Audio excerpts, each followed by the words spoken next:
and warm Pacific greetings. On behalf of our dialogue convener, the Minister of Health of the Kingdom of Tonga, the Honourable Associate Professor Tuipulotu, together with a working group comprising the Pacific community, United Nations resident coordinators and agencies, the Pacific Islands Forum Secretariat and the Forum Fisheries Agency, the Pacific Island Private Sector Organisation, the Pacific Security College, and with the support of Australia and New Zealand, it's my honour to welcome you all to the first event in our region's Blue Pacific Food Systems Dialogue process. Thank you all for taking time to participate today and in this overall process, which is so critical to supporting our region's progress towards the Sustainable Development Goals. I would now like to request the Pacific Communities Director General, Dr. Stuart Minchin, to offer opening remarks. Thank you, Karen. Excellencies, officials, esteemed panelists, colleagues and friends joining us from across the Pacific. Welcome to what is the first interactive webinar on the Blue Pacific's food systems, kindly convened by Associate Professor Amalia Tuipulotu, the Honourable Minister for Health from the Kingdom of Tonga, and proudly supported by SPC and a number of partners. Thank you for attending today. To provide some context, the Pacific community, in collaboration with our member countries and the UN, is facilitating a regional dialogue on sustainable food systems as part of the global participatory process of dialogues feeding in to the UN Food Systems Summit in September this year. This webinar is a lead-up event for the regional dialogue scheduled for the 20th of May, which complements the national preparations and national dialogues which are underway already. It presents an opportunity for all of you to help inform and shape the Pacific narrative on food systems, both for ourselves as inhabitants of the region and also as a distinct voice in the global dialogue. Noting also that there is a range of related and relevant global processes this year that will also benefit from our region's consistent viewpoints on these important issues, including the COP26 on climate change, ocean, energy and biodiversity events, to name a few. The Pacific makes a significant contribution to the global food system, and this is a cause for celebration. The Pacific contains over half of the world's tuna resources, which is sustainably managed using cutting-edge science and strong regional governance. The income and food from this shared resource is critical for economies, well-being, and the security of Pacific countries, territories, and their people, both now and into the future. Many Pacific people are deeply involved and reliant on subsistence and commercial farming and fishing, as well as in the food and culinary industry.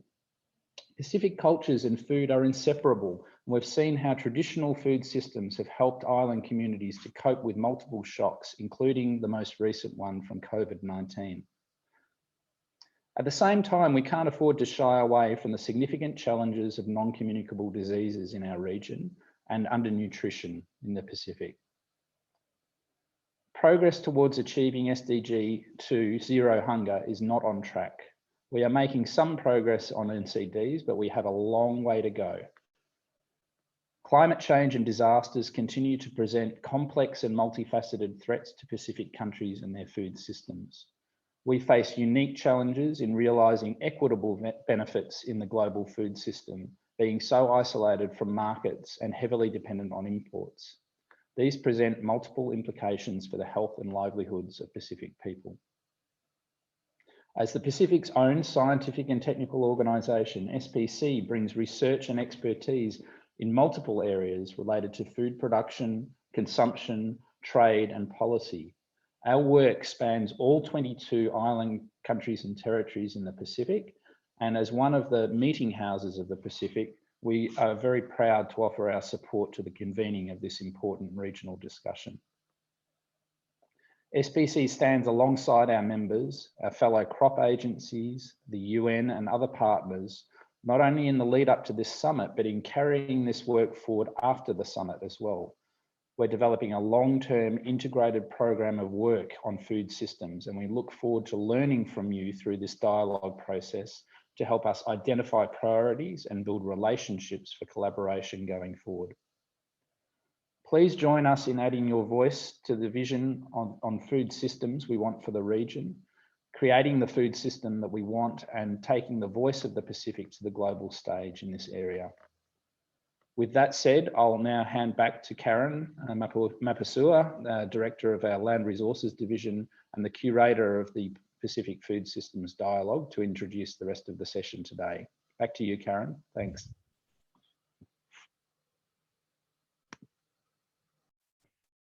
Thank you very much, Director General, for setting the scene for us as we begin this dialogue process together. As many of you on the call are involved in the National Food Systems Dialogues, you'll be aware that the United Nations Food Systems Summit has 5 objectives. 1, to ensure safe and nutritious food for all. Secondly, shifting to sustainable consumption patterns. 3rd, boosting nature positive food production. 4, advancing equitable livelihoods of people involved in food systems. And 5, building resilience to vulnerabilities, shocks, and stresses. These are known as the Summit Action Tracks. And the aim of the dialogue process is to co-create or to identify game-changing solutions or propositions that will really shift the dial on each of these focus areas and bring us closer to those sustainable development goals.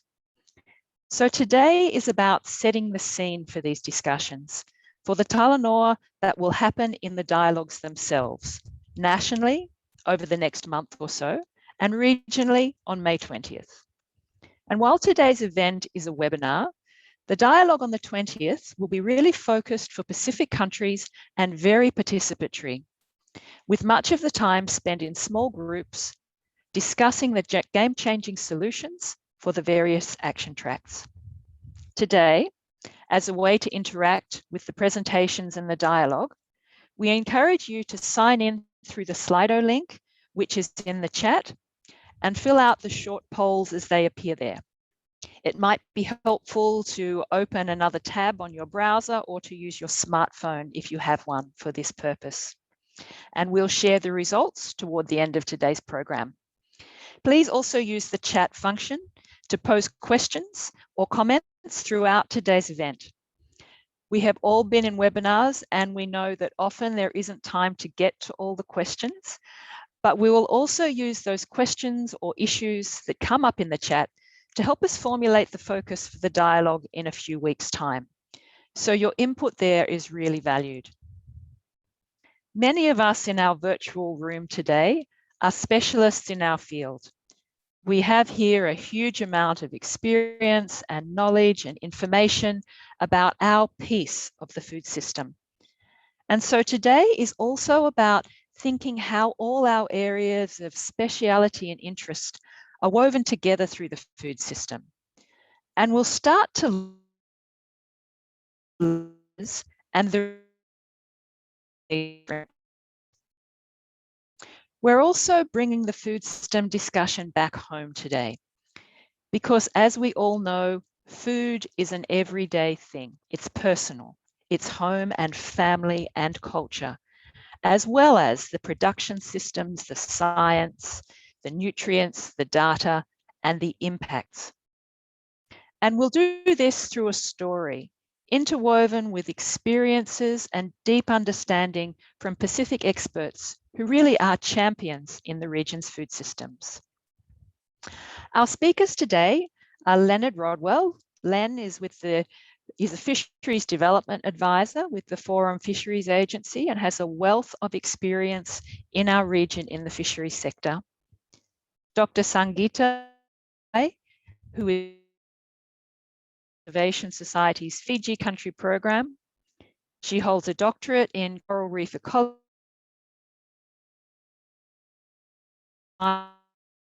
Australia, Indonesia, and across the region. And she specializes in the mainstreaming of gender and rights-based .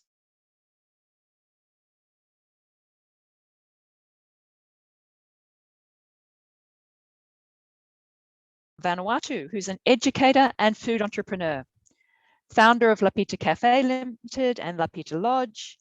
She holds a master's in community nutrition and a bachelor's in education.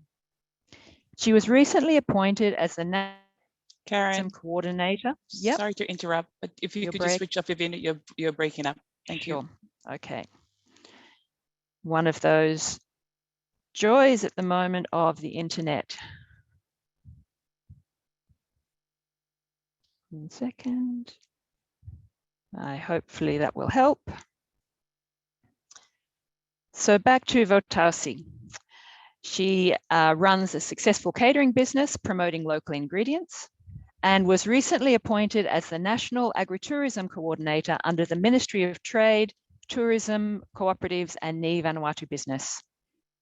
We have Kabawa John, the Abayan Kiribati. Kabawa is an agricultural assistant officer with the Ministry of Environment, Lands and Agricultural Development in Kiribati.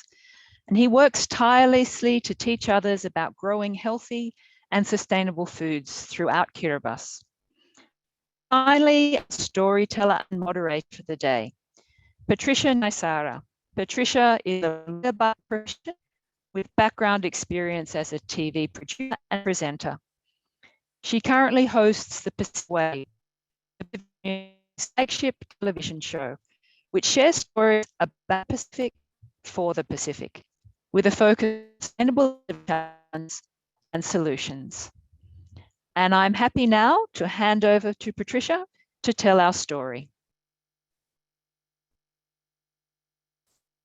Your Excellencies, our esteemed panelists, and to those of you joining from across the Pacific, Nisambula Vinaka, bonjour, and good morning. My name is Patricia Naisara, and I will be your storyteller today. So let's get right into it. The title of our story is A Day in the Life of Po and Miri's Food System.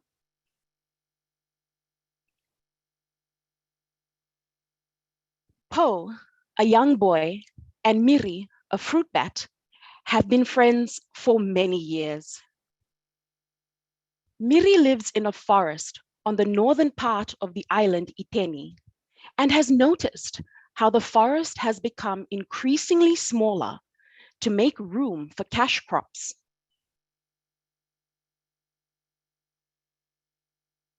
Po lives with his 2 parents and 3 siblings in a coastal village. He wakes up close to the shore and sees people fishing out on the water. His father is on their boat catching reef fish for the day. Po's mother is in a nearby river collecting crabs and shallow water fish for the family. Today, Po needs to buy some fresh food for the family and plans to meet his friend Miri at the central market, where local farmers sell their produce. Po might see his aunt selling fish at the market.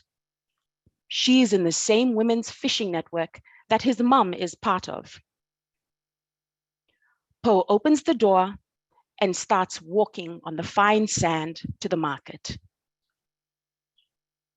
Let's take a moment to reflect on this. Our first speaker will share insights from a regional perspective on the tuna sector in terms of its contribution to the global and regional food systems, including the impacts of climate change on tuna fisheries. Our second speaker will share insights on coastal fisheries and how it intersects with gender and climate change. I'd like to invite Leonard Rodwell, the Fisheries Development Advisor for the Foreign Fisheries Agency, and Dr. Sangeeta Mangubai, the Director for the Wildlife Conservation Society here in Fiji.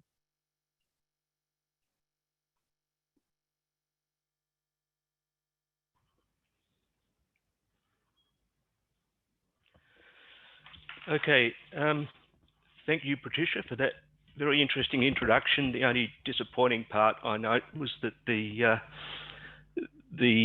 fishing was for coastal reef fish and not tuna. I'd like to talk to you this morning just with a brief perspective on the tuna fishery and the size of it, the management arrangements that are in place to ensure that it's sustainable, and some comments on how tuna can contribute to food security in the region. So first up, the Wcpo tuna fishery, Western Central Pacific Ocean, is the largest in the world. Total catch in 2019 was 2.9 million tonnes, worth $5.8 billion US. But despite its size, catch in the Pacific Island countries are not bit players in this fishery. Catch in the EZs of FFA members is over half of the total catch at 1.6 million tonnes, and this is worth $2.8 billion. Now, although these catches are high, the fishery is sustainable, as all four key tuna stocks, albacore, big eye, skipjack, and yellowfin, are classified as not overfished, and overfishing is not occurring. And you'd note there in the slide that's up there, the size of the fishery compared to others, and the green colour indicates the sustainability. In terms of the individual stocks, there's a chart that demonstrates that each of those stocks is not overfished. And so if that chart could come up, that would be useful at this point. But we have no room for complacency in the sense that we need to ensure that those stocks remain in the area that indicates they're not being overfished and overfishing is not occurring. At the heart of the sustainable management of the tuna fishery is the concept of zone-based management, which is being implemented by FFA members. Zone-based management recognises the rights of coastal states to develop their own fisheries within and adjacent to their own waters, according to precautionary limits that ensure biological and economic sustainability of highly migratory and straddling fish stocks, including tuna. Zone-based limits, such as the vessel day scheme, set a hard limit on the number of fishing days allowed by purse seine fishing vessels in the region. And that is the most important management arrangement that we have in this fishery.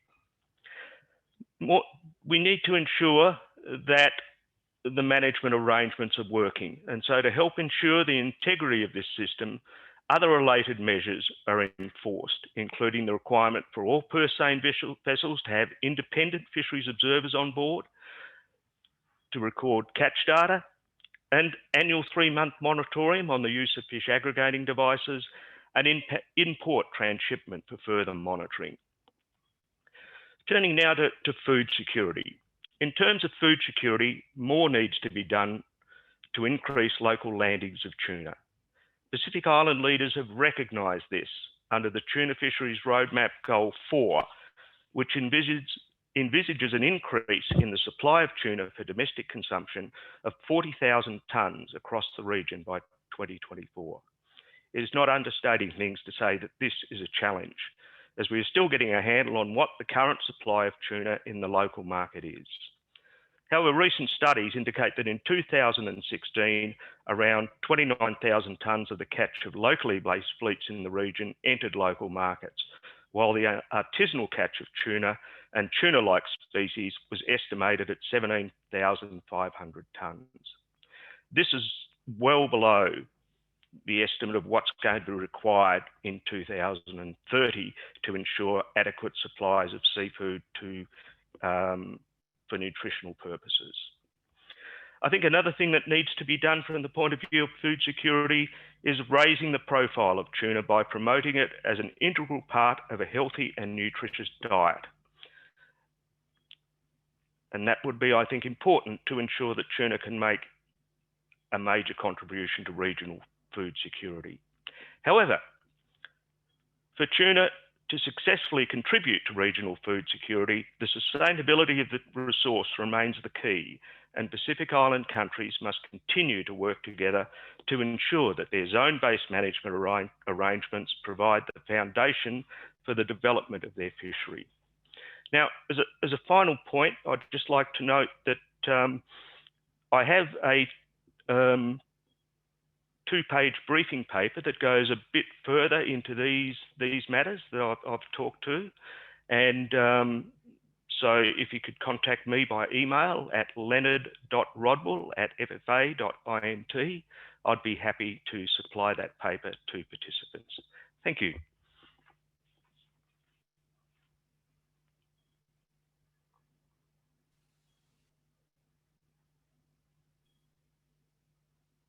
Thank you, Leonard. I'd like to invite Dr. Sangeeta Mangubai. I'm going to continue on with Poe's story. So Poe has now reached the local markets. And as Poe sits down with his aunt in the market, he starts to talk to her. As he talks to her, he realizes he's been a little blind, perhaps a little gender blind.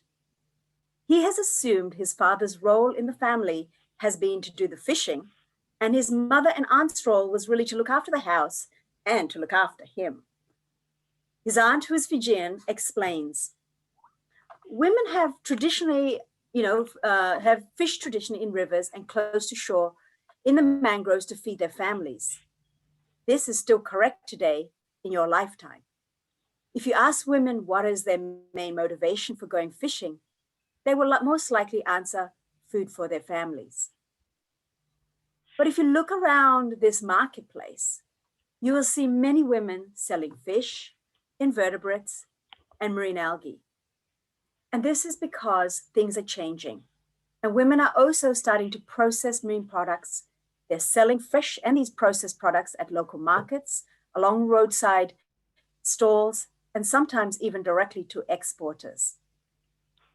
In some fisheries, women completely dominate, such as freshwater or river fisheries, invertebrate fisheries, algae fisheries. At this point, Poe sort of looks around the market and realizes that he's actually sitting amongst a group of almost all women selling seafood to customers. He notices that many of the women are selling fish too, and he points to the fish, puzzled. His aunt laughs, understanding exactly what he's thinking. She explains, yes, women also go out fishing out to sea. And in fact, these days, women are fishing a higher diversity of fish species.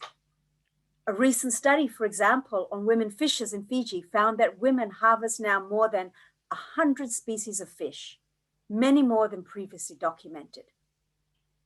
Many women are not limiting their fishing to the shallow waters, but actually are navigating what have been traditionally male spaces, meaning they're fishing further out for shore, onto deeper reefs, and into the deeper ocean waters. They are finding ways of getting onto boats and joining men on fishing trips. As a result, their fisheries activities are contributing not only to food security, but also household income, as well as to the national economy. Poe's aunt continues. Let me share something else with you. Do you remember, Poe, how tough life was after we had Category 5 Cyclone Winston pass through Fiji, destroying many homes in our village, and we lost almost all our fishing boats? Well, because your mother and I and the women in the village actually fish a lot more habitats than the men, we were able to switch between different fisheries. When the mangroves were damaged from the cyclone, we were able to collect fish and prawns from the rivers to make sure the family had food. When we had time and we managed to clear and access the mangroves again, we started collecting mud crabs and would sell these along the roadside to bring in money to help repair our lives. The prices went up, and your mother and I quickly took advantage of that. And this is how we were able to buy you your new school books. And by doing these things, I could work as a team with your uncle to do my part in rebuilding our lives. So at this point, I'm just going to stop the narration, as I really just want to make sure that some of the messages that are coming out through this story are not being lost. And the story that I tried to tell through Poe and his aunt was highlighting a number of critical things around food systems in the Pacific, specifically fisheries food systems. Firstly, the story is trying to highlight the critical role that women are playing in fisheries. And this role is not just as fishers, but is extending all along fisheries value chains. Secondly, women are also playing important, but really, I think, quite poorly understood or appreciated roles around climate change and natural disasters.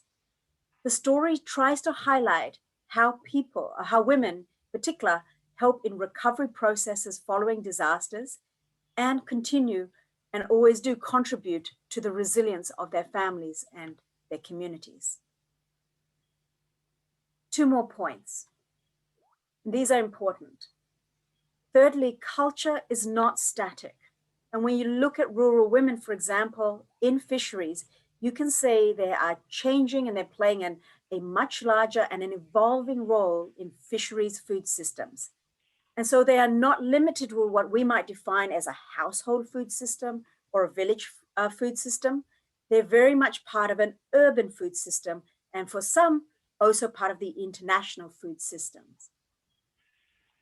However, what is not changing as fast are the systems all the way from the village level to the national level, the systems that will enable women to participate and contribute to dialogues around fisheries, fisheries planning, fisheries management, fisheries development.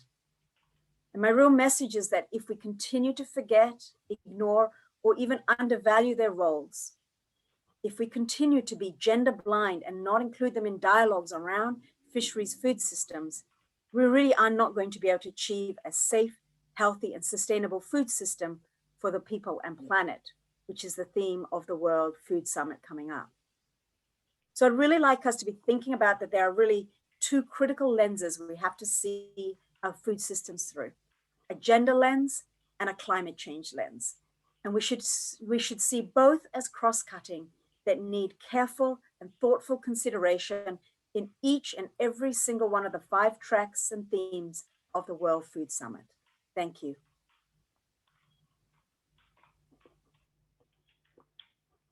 Thank you both for those thought-provoking remarks. I note that there are quite a few messages coming through the chat section. Please be sure to type your questions into there, as well as downloading Slido and uploading your queries onto that so that we can address those later on. Due to time constraints, we won't be taking any voice questions at the moment. So please make use of utilize the chat section as well as Slido. With that said, let's continue our story and see where this takes us. Miri and Po meet at the market. There are a lot of fresh vegetables and fish available, as well as a growing amount of imported rice, sweet cakes, and long life bread. The food stalls are busy with people ordering their meals for the day, which combine traditional and imported foods. Po and Miri find a stall selling interesting local Pacific branded products: honey, sandalwood oils, taro, whiskey. They hear from the young businesswomen selling them that they used to be a hit with foreign tourists when travel was possible. I now invite our next speaker to share her perspective and experiences with healthy local food and nutrition. I'd like to invite Vautasi Mackenzie-Roa, an educator and food entrepreneur from Vanuatu.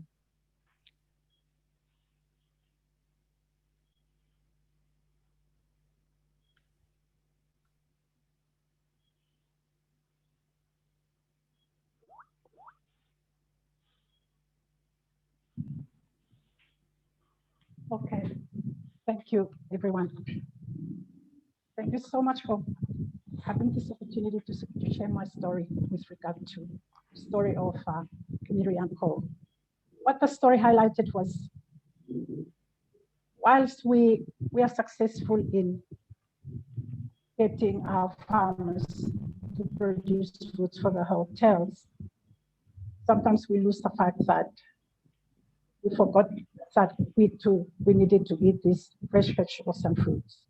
And also it was also highlighted in the story with regard to physical activity that is really important in order for us to combat disease. Specific. And also another factor is the big companies and corporations that have got the power and the money to advertise all the products that come into our country, which entice our young people, our people to purchase these unhealthy sugary drinks.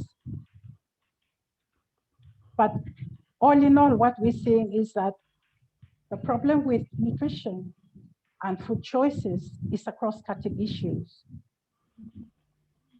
And working together with different stakeholders in our countries is vital. Agriculture sector, which is the primary producer, it's successfully linked up to the hotels for tourism, fresh fruits and vegetables. But we need our industry department in value-adding strategies, and also our health departments to disseminate appropriate information to the communities, and education, which is the source of educating our future generation, and finances to carry out the activities and so forth. As a nutritionist and local food advocate for the last 30 years, I believe that we now need to address the key issues that we're experiencing, not only in Vanuatu, but in the Pacific as a whole. This is the loss of pride in our own local traditional farming systems and our local food and traditional cuisine. We cannot put it on the tourism industry alone to increase the use of local food as seen in the story of Po and Yuri. We must raise the profile of our local food, our traditional farming systems, and our traditional cuisine so that they can assist our communities to have access to more nutritious food to combat our current obesity crisis. This is a multi-sectoral approach in that various stakeholders are needed to play their parts in the process. Our industry departments, they needed to assist so that we can process and value add to local foods and drinks. Will this be cheap enough for our people? What do we need to do to ensure that any value adding of our local products is affordable and not just to export to niche markets for others to benefit from and not us, as we have seen in the story? It needs the willpower and collaboration between the government and private sectors. We need processing plants and machineries that are efficient so that the end products are nutrient dense and affordable by all levels of our communities. We need a public health department, our education department, finance, our environment departments. They need to promote our healthy lifestyles in all levels of our communities versus advertising of large companies of imported foods through social media and TV. How can we compete with big corporation companies with the advertisements all over our islands? We need aggressive marketing by our public health promotion unit in a way that changes can be achieved in our attitudes and perception. This definitely will take time. But right now, we need a real game changer. We must be innovative in our marketing approaches. I believe very strongly that Pacific Island Food Revolution in the last 2 years has begun this journey. However, we must be mindful that as much as we want to celebrate our traditional food systems and our local foods, we must not lose sight of the issues concerning the Pacific region, such as climate change, where some of our islands are sinking, and land pressures on some of our islands due to high population. Impact assessment on the Pacific Island Food Revolution Seasons 1 and 2 by Pusara found evidence that Pacific Island Food Revolution inspired, educated, promoted healthy food and individual countries' respective cultures. In Vanuatu, our findings show that there is a lot of official health messages around shifting to local food, but little guidance on how to do it. Respondents appreciate Pacific Island Food Revolution for guiding them in their shift rather than simply telling them to shift. The 2 seasons for Pacific Island Food Revolution is not enough to reach out to all our communities, and also in order to change mindset of our people. We need to continue for at least another 3 to 5 years. With regards to environment, waste products from our local foods is environmentally friendly compared to imported packaged products. We must make sure that in our food processing industries in the Pacific, we must create and use environmentally friendly packaging materials to protect our fragile environment. Lastly, one important point to address is the reality that we cannot stop imported foods into our countries, but we need to educate our population to make better food choices.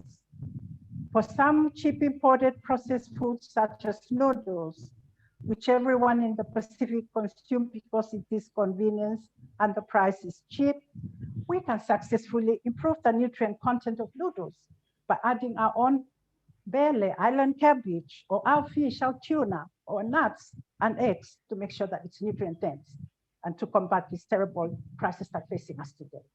Thank you, Tomas. Namanchina.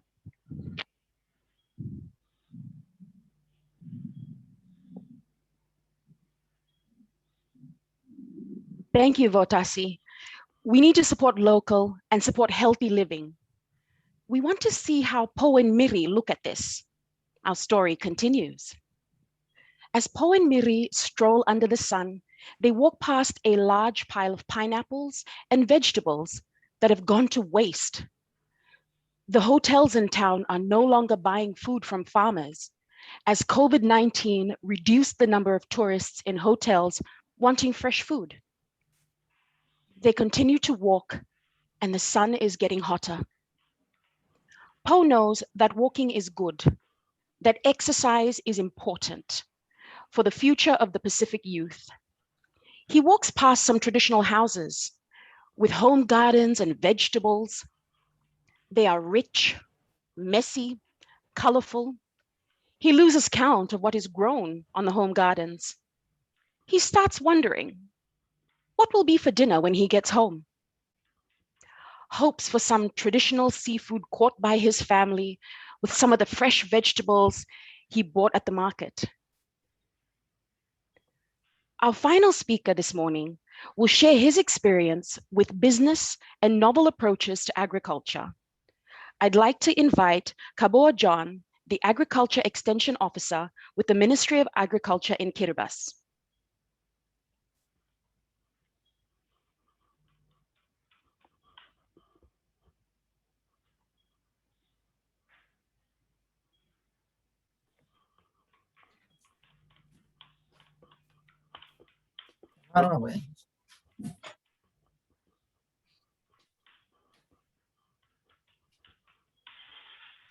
Thank you. Hi, everyone. My name is Kabo, and I'm Agricultural Extension Officer in Kiribati, currently working in Tarau, but in the past 10 years, I was working in a Bayang Highland.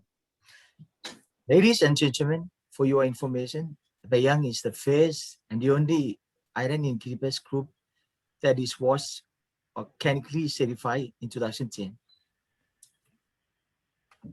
The Kiribati Agriculture Strategy for 2020 to 2030 supports the achievements of KB20 in the long term. The development of Kiribati through diversifying and increasing agriculture production, productivity, livelihoods, jobs, food security, and improve nutrition and the health for Kiribati people. My talk today will be based on the food production system and marketing in Kiribati, particularly sharing my experiences on how we tackle constraints affecting the development of agriculture, especially on the Bayang Island, in terms of vegetables, food production, diversification, and marketing. These constraints does include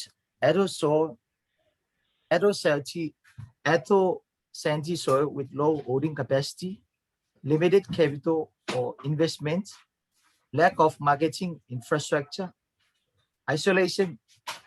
People don't want to eat greens and vegetables as they rely on imported foods, limited planting materials and seeds, lack of agriculture and business skills, and so on.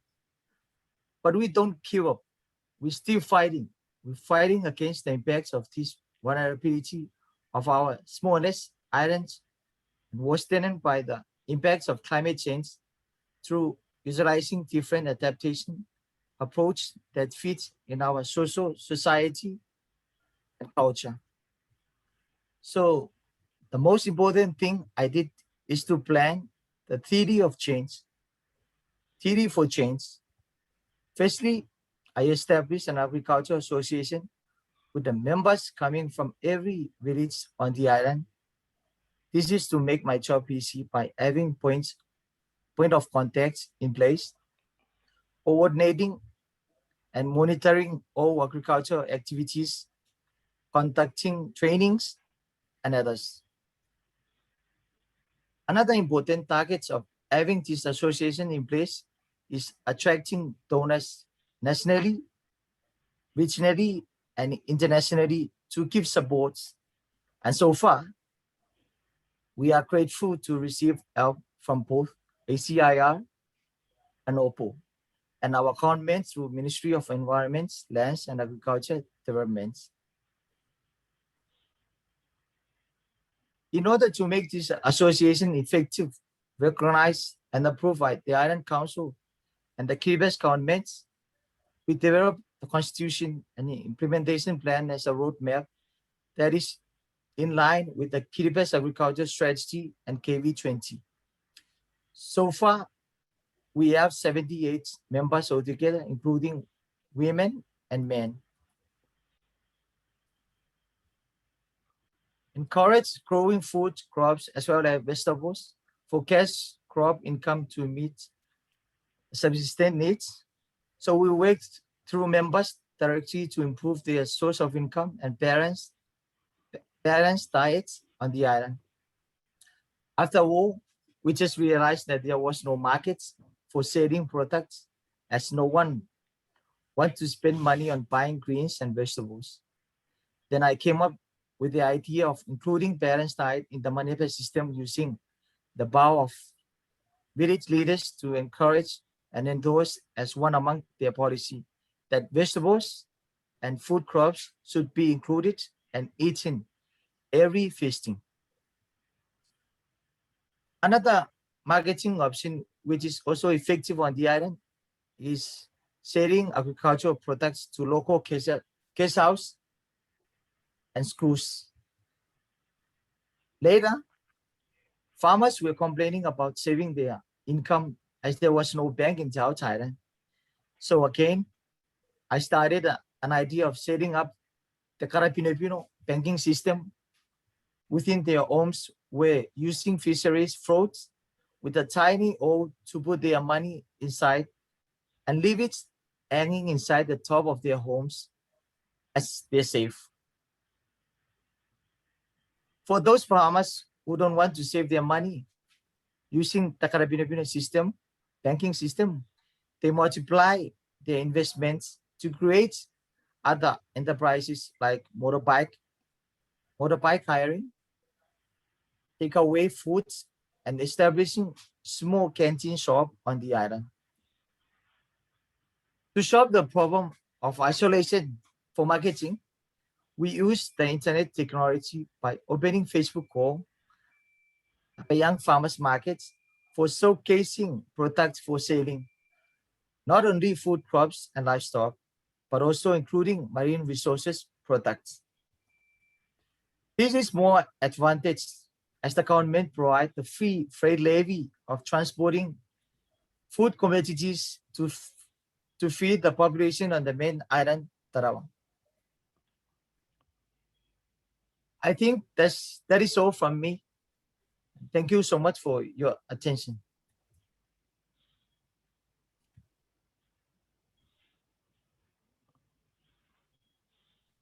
Thank you, Kaboa.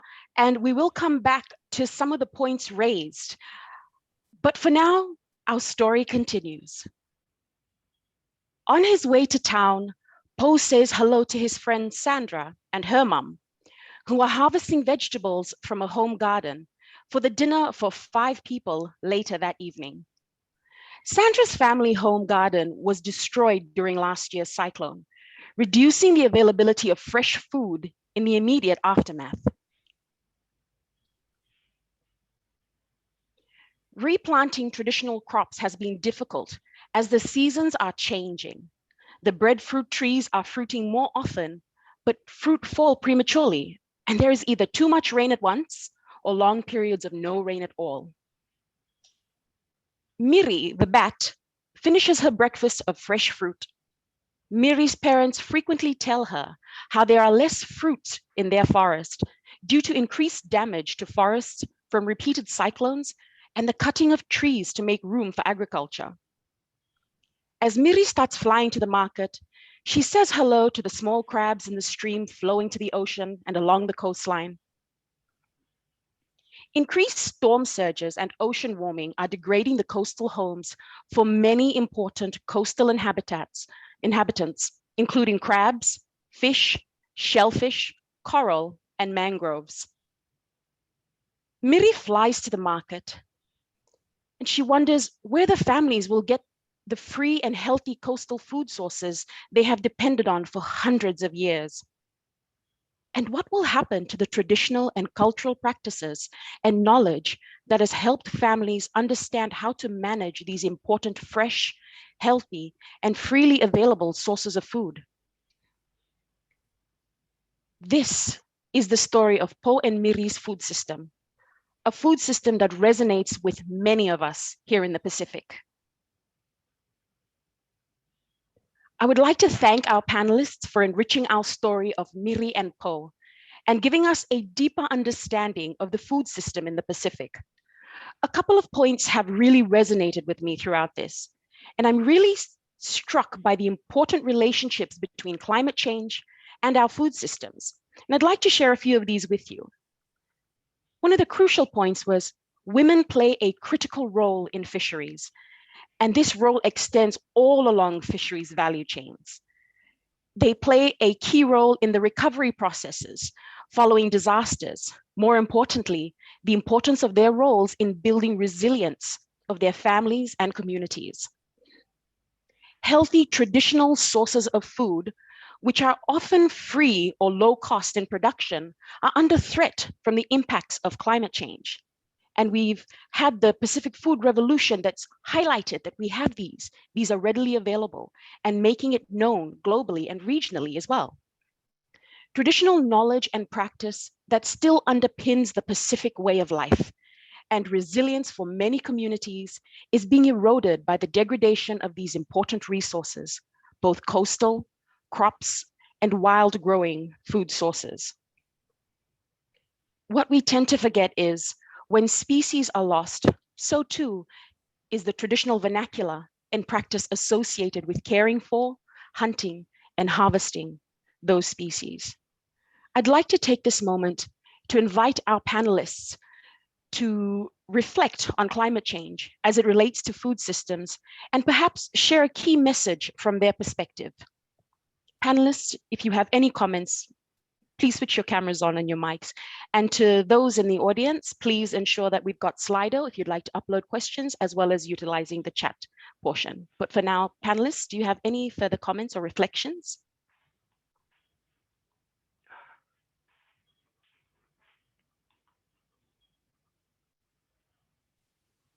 I could go first because I felt there was a very good question that came out based on my talk about thinking of time scales. I think the question was around different time scales, short-term versus long-term, and then around these disaster, climate change is, how do we make sure we don't draw down quickly from some of these resources? And so I think this touches on a really important point, is that often when we're dealing with some of these issues like climate change, disasters, we tend to have to deal with the crisis immediately in front of us. And we're sort of thinking short term. And we need to, in our food systems, start to be building much more, thinking about the medium to long term.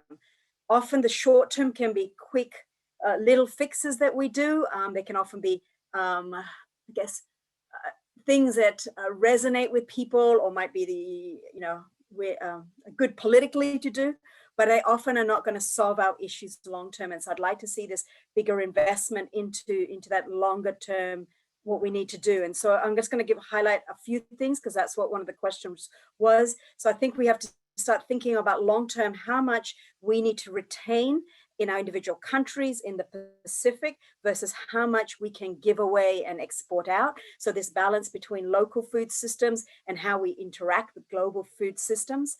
I think we need to recognize the incredible value, for example, in fisheries of the micronutrients, the omega-3 oils that we get out of fisheries, to making sure that we are, retaining that, using that.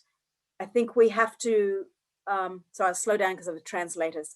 We have to also make sure that we're not just expanding fisheries, expanding agriculture, as we are depleting the land, the quality of the land or fisheries.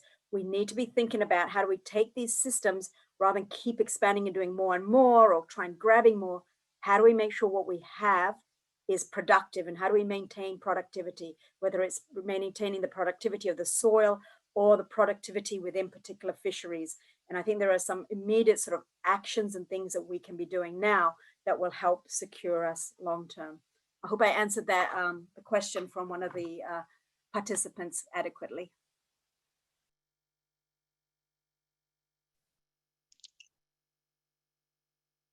Thank you, Sangeeta. And if any of the other panelists just want to make some closing remarks just in terms of climate change and how it relates to our food systems before we proceed, and then we'll move on to the questions. We've got quite a few, so just conscious of time as well. If anybody else would like to make a quick remark, otherwise we'll proceed.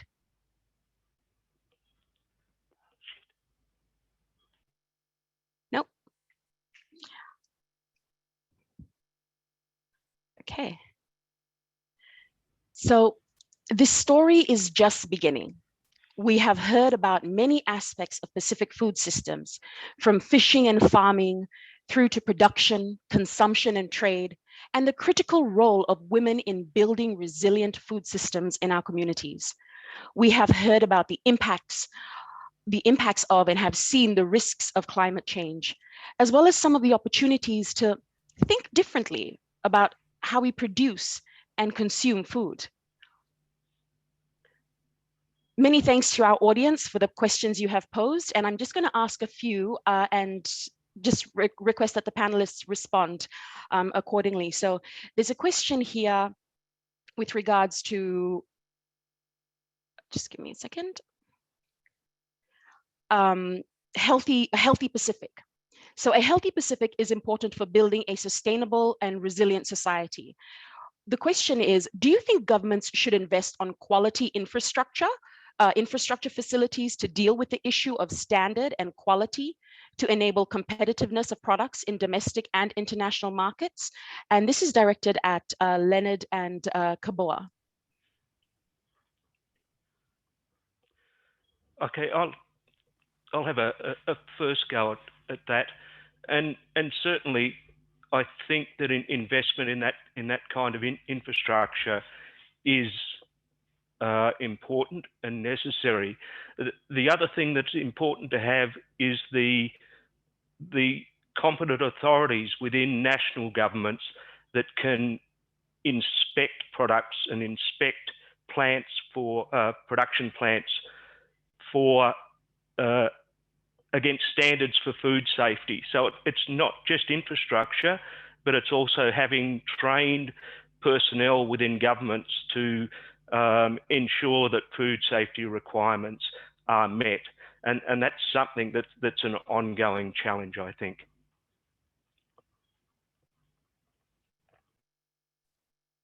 Thank you, Leonard. Kaboa, do you have anything else to add with regards to this question?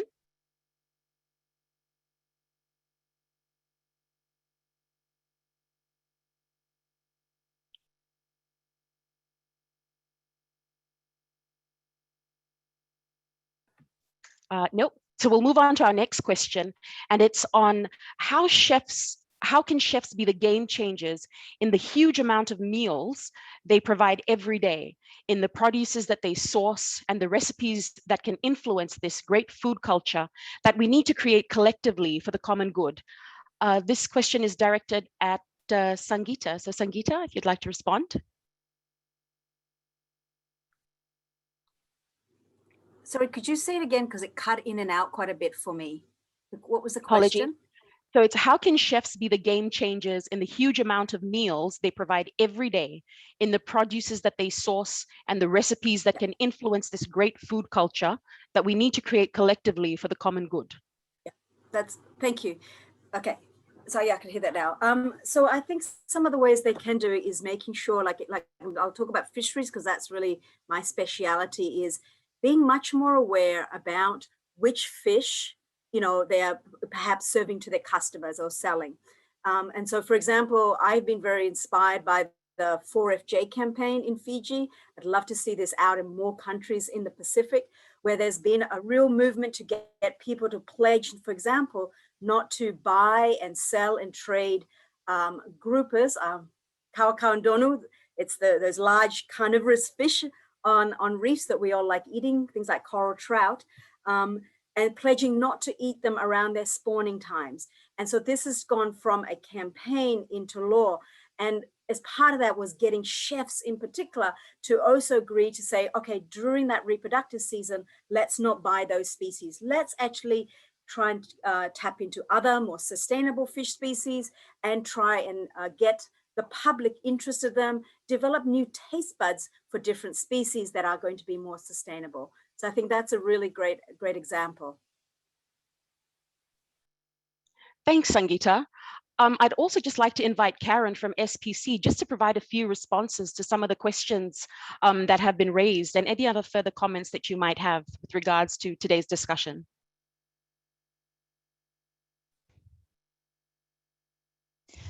Yeah, thank you for that opportunity. I have to say the questions are fantastic and really thought-provoking. We'll have a lot to use as we are building the dialogue in a couple of weeks' time.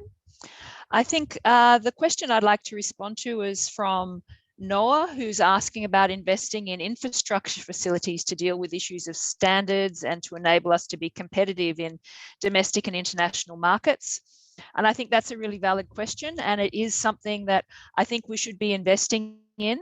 We recognize that often looking at local food, it is not competitively priced with imported food, and that's of course a restriction because we are all a little cash poor at times. So I think looking at how we can add value at home in cost-effective ways and expand what's available on the local market using our local produce would be a great thing to invest in going forward. The other thing that just came up for me is the question around sustainable land use practices and the impact of that. And again, really important thing going forward that we plan how to use the space on our islands really effectively, recognizing that what we grow in different places might change with climate change impacts, recognizing we have a moving and growing population. So planning the use of our land for food production as well as for all the other activities that we do on land will be really important considerations in planning for a food system, I think. So thanks very much for that opportunity.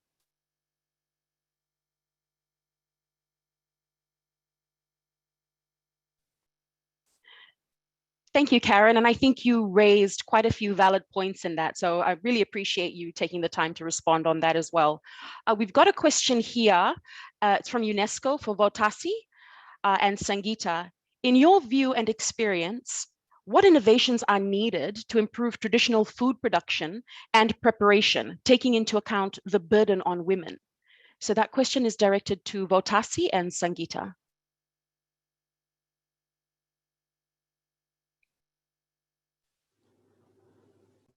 My apologies, I believe Votasi has left. So Sangeeta, please go ahead. Oh, okay. I was going to say let her go first, but yeah, because that's good questions, hard questions.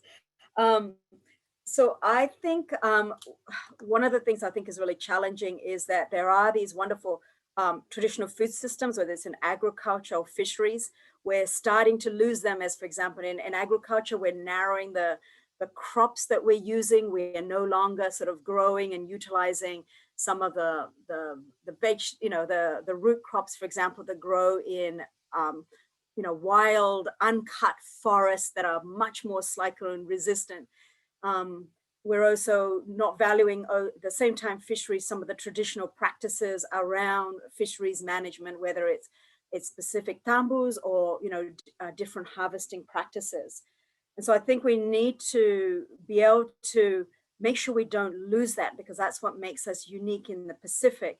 But there's a little bit of a mismatch with modern day management practices, and we need to find a way for both of them to better coexist. So an example is, women might go out there, they might develop as a community rules around how they want to manage their resources, but it's sometimes not able to be enforced in the more formal law. So there's that aspect that I think partly answers the question. And then in terms of the burden on women, this is one of the challenges as women try and expand out to do more, be more contributing to their households around income and things. Their actual workload in their homes are not decreasing, especially in the rural area. And this is what I try to touch on a little bit, is that the culture is changing and allowing women to go into those spaces, but the culture a little bit around what men and women might do around their household is not changing as fast.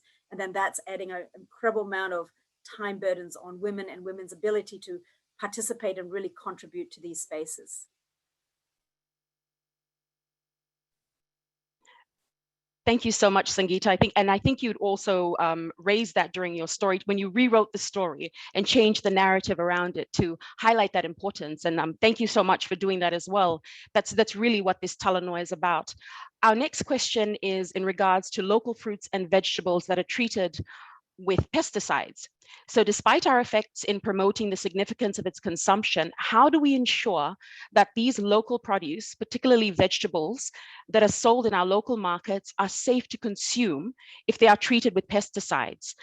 How do we ensure that farmers adhere to the withholding period for pesticides? And this question is directed to Kaboa.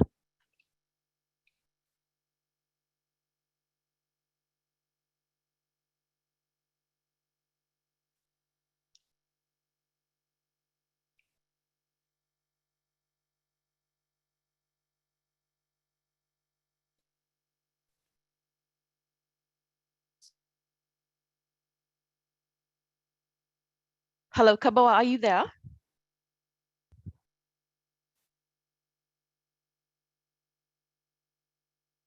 Sorry, and just to all our panelists, if you would like to make a remark or respond to one of the questions that's being directed, please do jump in, hop on, and do respond in regards to that. We've lost Kaboa, but Karen, do you want to respond? Sure, I can speak to that one. It's a really complex situation, the use of pesticides in our region. We know that many of the pesticides in use in the Pacific are often banned in other parts of the world. So there's a couple of things we need to do here. We need to work at the regulatory level to make sure that we have a regional pesticide registration scheme in place, that we're only allowing onto the market things that are deemed as safe. That said, all pesticides have risks, and we do need to make sure that we have local systems in place where farmers are receiving the awareness and the education that they need around the risks of using the pesticides. Ideally, we would have systems of product testing in the markets so that there are random tests to look at pesticide loads. And of course, moving to systems that require less inputs, agroecological systems and organic systems, the nature-based solutions are all really important ways to help mitigate these risks we have around the poisons that enter into our food system. There is a lot of really interesting work being done on what could be described as nature-based solutions for pest management. So that's using biocontrols, using beneficial insects. So again, there's a need to put more research into those solutions that will provide really safe and really sustainable solutions for the farmers that are challenged with pests eating their crops. So there's a couple of different tangents. It is not something we are doing well enough in the region at the moment, and we do need to focus on at those different levels of regulation, research, and support with the farmers. Thank you, Karen. Another question has popped up, and it's very similar in terms of HACCP certification, so HACCP certified farming. And one of the questions really is, how can they begin conversations towards this certification for small businesses or for small farm products to add value? And what else do they need to do if they're thinking of exporting these products? So this looks more at an economic factor. So if any of our panelists are able to provide an answer to that. So it's just about starting those conversations on those certifications and what else they need to do if they're looking to exporting a lot of these products. I can start with that from the agriculture end, and then maybe something could be added in from fisheries. I think certification is a tricky thing. Often or sometimes it is demanded by your buyer, by your market. And then the HACCP certification or global GAP certification might be required. But I think the first step is really around practice. Often for our local markets, a HACCP certification is not required, but we do want to make sure that we have good food safety systems in place. And again, that's around strengthening our local systems, how we monitor and measure food safety, and how we build capacity from the farm through to the small businesses to meet those standards. So that coming in from the government end and the regulatory end, that is really, really important. I think it also helps build confidence in our products when we do have those sort of systems in place. For export, that's another level of complexity. If you're exporting fresh produce, then you need to think about what the biosecurity requirements are for the country you are aiming to export to, and any other certifications or, I guess, validations that your buyer might want. And it is very specific. It's quite hard to make generalizations around those things. But I think it's important to recognize that although we often talk about export as the end goal for our products, I think we also need to really think about what our markets are locally, how we can expand and diversify our sales to our own people. What can we do to add value to the crops we're thinking about exporting so they might have another market here at home? And then on top of that, then we look at the food safety and the processing and the global GAP certification and anything else that might be needed to help our consumers have trust and confidence that the products that they're buying are of good value, are healthy, and are safe. And that relates, of course, directly to one of the action tracks for the Food Summit around ensuring that our food is safe. So there's no simple answer to that one, but it always ends up coming back from the market. So you start with what your market needs, and then you work towards that.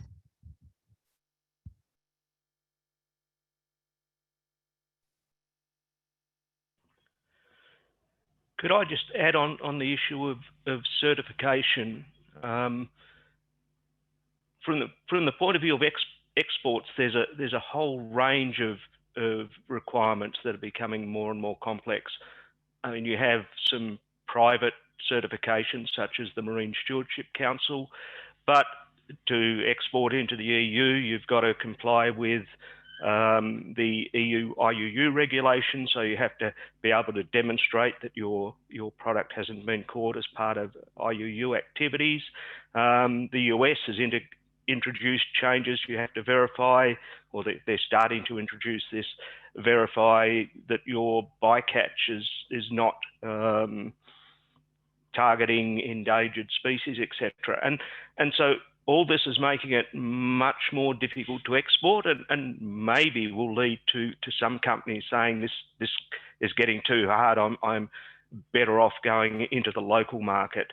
But of course, one of the things driving exports is generally the higher returns that you get from those markets. Thank you.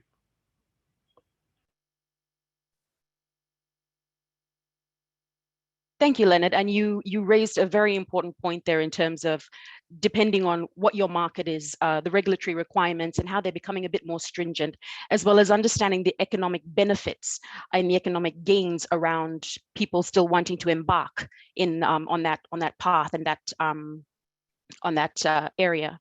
So We are very keen for our audience to participate in our story today and deepening our understanding of the Pacific food system. So please follow the link on your screen to Slido and share your insights with us.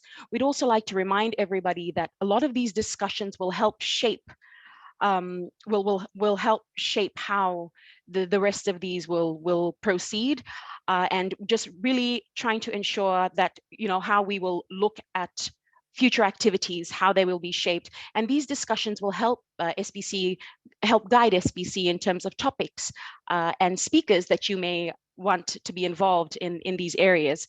So I'd like to thank you all for your questions. And a reminder that just to keep loading them onto Slido and keep the discussions going. We've had a lot of great information shared, a lot of very thought-provoking questions. I think Sangeeta has been very happy with how a lot of that has panned out. And thank you to all our panelists for their answers. So a lot of this is, and like we said, a lot of the discussion from today will help shape and inform the regional dialogue for the 20th of May. The Pacific has an opportunity.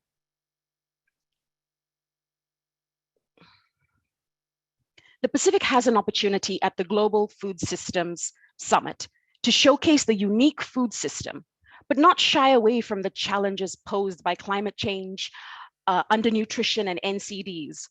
Pacific countries are organizing national dialogues in the lead up to the Global Summit, and a regional dialogue will take place on the 20th of May. These dialogues will play an important role in bringing the Pacific voice to the Global Summit. To close this session, I'd like to invite the SPC support team to screen a call to action recorded message from the Kingdom of Tonga's Honorable Minister for Health, Associate Professor Amalia Tuipulotu, who is also the regional convener for the Food Systems Summit. Malo e lau malie from the Kingdom of Tonga, and warm Pacific greetings to all of you. First and foremost, in the Pacific tradition, I would like to acknowledge the presence of the Almighty in our midst, despite the immense challenges of 3 dangerous crossroads. First, non-communicable diseases. Second, climate change. And third, COVID-19, which is at war zone at the moment. It is more than ever important that we courageously design relevant Pacific solutions towards sustainable Pacific food systems for the future. I sincerely hope that the webinar platform generated by Pacific has generated Pacific contextual conversations, thought-provoking discussions on the importance of sustainable food systems, practices, and cultures in the Pacific region. I wholeheartedly congratulate and salute you all for your contribution and tireless efforts towards this webinar, and that we may continue this work into the future. I thank SPC for hosting and preparing this through storytelling. This is highly relevant in the Pacific as we love Talanoa dialogue. I wish to acknowledge the work of Karen Mapusua, Director of SPC. These webinars provide vital interactions and insights between various champions and actors in the food system field. These interactions have potential to facilitate ground innovative and courageous Pacific solutions for rapid, real transformations of sustainable food systems so that the Pacific can showcase to the world. The Pacific homegrown and prepared food is linked to good health, employment, clean environment, climate resilience, economic development, and of course to our cultures as Pacific people. Food is the epicenter of our customs, our traditions, our celebrations, joy and happiness.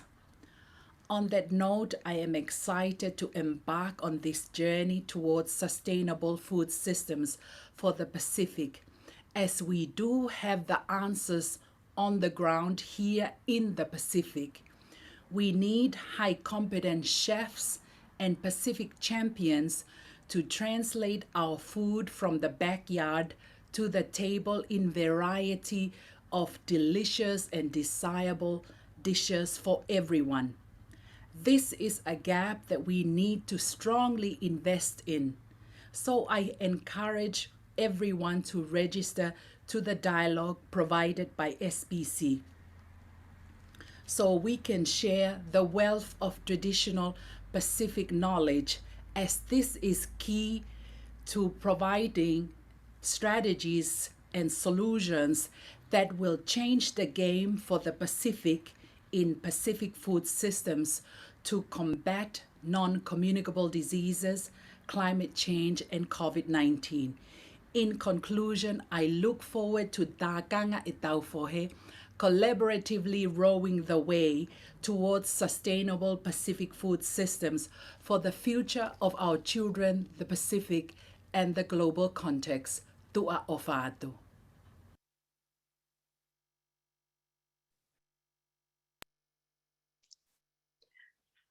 On behalf of the SPC team, we thank the speakers for their contribution, and to you, the audience, for your participation.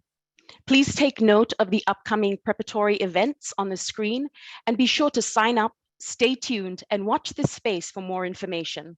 Once again, thank you for joining us, and we hope that you have learned as much as we have during our story today. Stay safe, and let's keep these conversations going. Vinakavakalevu, Nisa Mode, au revoir, and goodbye.